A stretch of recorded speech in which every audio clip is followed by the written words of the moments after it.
welcome to the MediaClimate Network podcast, where we dive into the evolving landscape of climate journalism education. This special series is dedicated to the contributors of the winter 2024 edition of the Journal of the Association for Journalism Education, a groundbreaking issue focused entirely on the teaching and practices of climate journalism. In each episode, we engage with scholars, educators, and practitioners who are shaping the future of climate communication, exploring innovative teaching methods, the role of journalism in climate action, and the challenges of preparing journalists for one of the most pressing issues of our time. Join us as we uncover insights from this special issue, amplify research that bridges academia and industry, and discuss how journalism education can equip future reporters to tell climate stories that matter.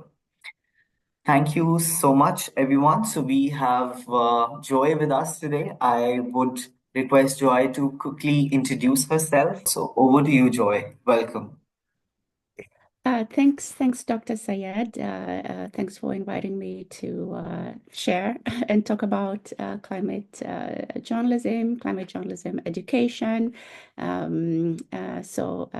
We'll see where the conversation goes. So just a little bit about my background. I am currently a postdoctoral researcher affiliated with the Department of Media Studies here at Stockholm University. And my present research project focuses on understanding constructive journalism from the perspective of Swedish and Danish journalists or journalism media context.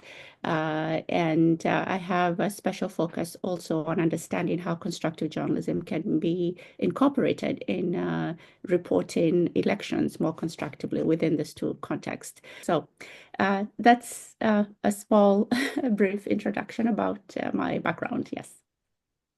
Right. Thank you so much, Joy. So, Joy, your essay makes a strong case for constructive journalism as a valuable approach to climate reporting. So, if you could please talk about your essay, what was that about, please? Okay, thank you, Dr. Syed. This particular essay or the argument that I'm making here for constructive journalism was inspired by my ongoing research on constructive journalism. The focus of the essay really is advocating for a more socially responsible approach to the professional training of journalists. And as a result of that, in turn, the effective coverage of the climate crisis in Kenya and by extension, other developing countries.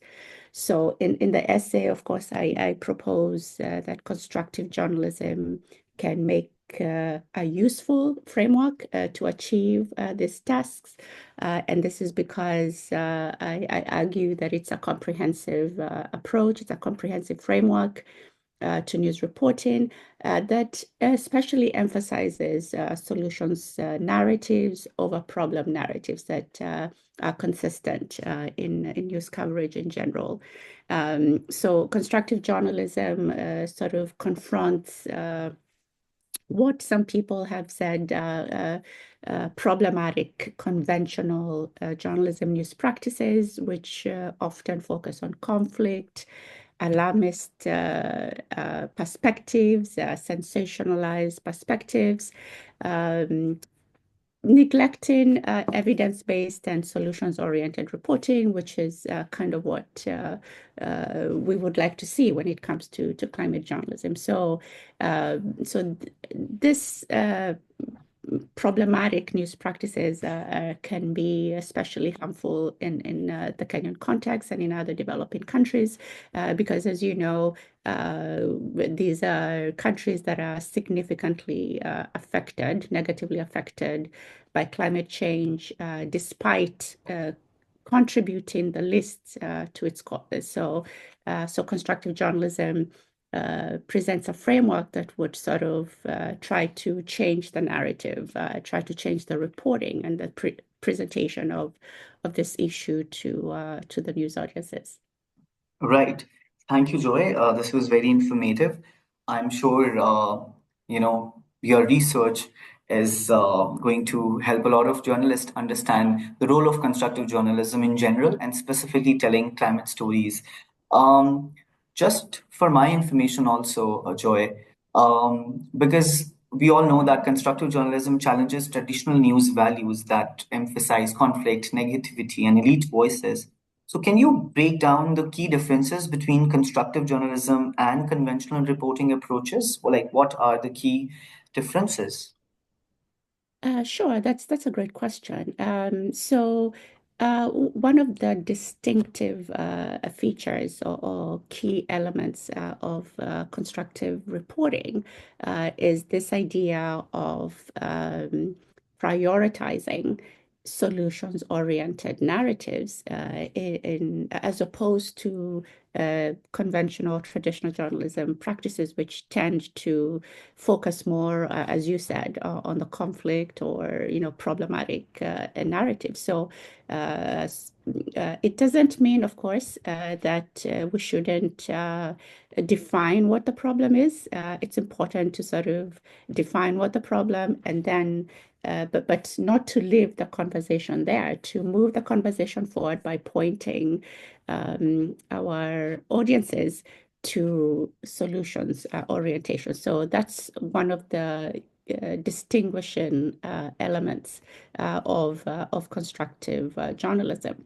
Of course, solutions, narratives, by adding these kinds of discourses into our reporting, has actually been found to lead to encouraging pro-environment engagement, both at the individual level, but also at national level. Solutions orientations in news reporting has also been found to mobilize collective climate change adaptation. And of course, this is because the aim is to produce a reporting that goes beyond the mere articulation of climate change as a societal problem to exploring potential solutions. Constructive journalism also emphasizes contextual reporting. Contextual reporting, of course, aims for explanation, more depth and context, as opposed to what we see in traditional journalism, which is sort of the mere quick dissemination of news or information. So climate change can be complex when you try to communicate that to the everyday public. So providing more explanation, more depth, more context sort of helps communicate this in a way that is understandable and makes practical sense and also sort of illuminates the urgency of the climate crisis in Kenya and other developing countries. Inclusiveness and diversity of sources and perspectives is also another important element for constructive journalism. And this is as opposed to what we know, which is an over-reliance of the news media on official sources, elite sources, for climate change information. So, of course, I'm not suggesting that we should ignore elite and official sources. However, this should be balanced or complemented with the everyday experiences of people who are directly affected by some of the negative consequences of climate change. Of Right. course, yeah, go ahead.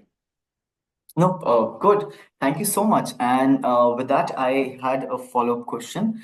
I wanted to Yeah. ask, the traditional climate reporting often emphasizes disaster and crisis, as you were talking about, like the urgency of reporting the disaster and crisis. So, how can journalists balance urgency with a solution-oriented approach? I mean, could you just shed a light on that? Absolutely. In order to do that, it means that the individual journalists themselves have to be very intentional in the way that they approach, a topic or an effect, covering an effect of climate change. It's easier to default to just the problem narrative because I think, it ties back to um, what we were taught at journalism school, which is, what is the definition of news? And of course, as you know, the classic definition of news is bad news. So maybe subconsciously that sort of uh,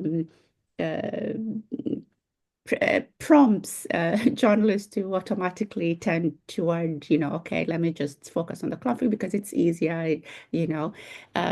But an individual journalist, a news organization has to be very intentional. The news organization has to be able to offer resources and support to the journalists so that maybe they can spend extra time to try to explore different ways that different crises associated with climate change can be resolved. Thank you, Joy. So, Joy, could you provide an example of a climate news story where constructive journalism made a difference in how the issue was understood or addressed? There is actually a database, an existing database that is hosted by the Solutions Journalism Network, which is a US-based organization that also promotes constructive solutions journalism. So this is a very active database that's constantly updated.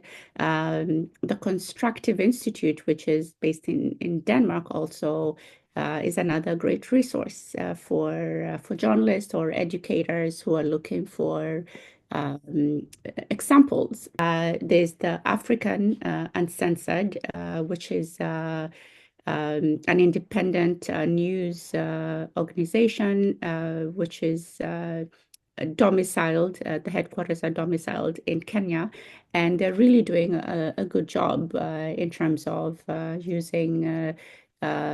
incorporating different aspects of constructive journalism, doing more investigative reporting on issues. There is also there's a science journalism network, which is Kenyan-based as well, and they also do a lot of work from a constructive journalism perspective. So those stories are there. Yes. Thank you so much, Joy. These were very helpful resources, which would help the journalist to understand that how they can use, these resources in order to craft their stories that are focused towards solution journalism. I would like you to answer what are some concrete ways journalism schools can integrate constructive journalism principles into their curriculum? How Sure. can we do that? Yeah. Yeah, that's a great question. A lot of the journalists that I have talked with over the years have always pointed back to training, professional journalism training, because that's where it starts. As I mentioned earlier, most of us, including myself, we were first introduced to journalism or what is news from a conflict perspective. And so I think one of the things that we could do at the training level is sort of change the mindset. Journalism training in Kenya and I'm sure other developing countries should also aim to develop niche courses such as investigative, environmental, and science journalism, maybe even a specific course on climate journalism as well. And this is just to sensitize and educate and bring in experts to sort of talk about these things at that level. And by the time the journalists in training are going into the field, then they're already sensitized to these issues and they have some understanding. Thank you so much, Joy. I was meant to ask a final question, but I don't think I have to because you've answered it all. And thank you so much for your time. That brings us to the end of today's conversation. A huge thank you to you, Joy, for sharing such valuable insights on constructive journalism and its role in shaping climate reporting and journalism education. Well, it's clear that shifting from problem based narrative to solution oriented storytelling can have a profound impact on public engagement and climate action, especially in Global South and throughout the globe also. Thank you so much, Joy. Thank you for joining in. Thank you. It's been a pleasure. Thanks.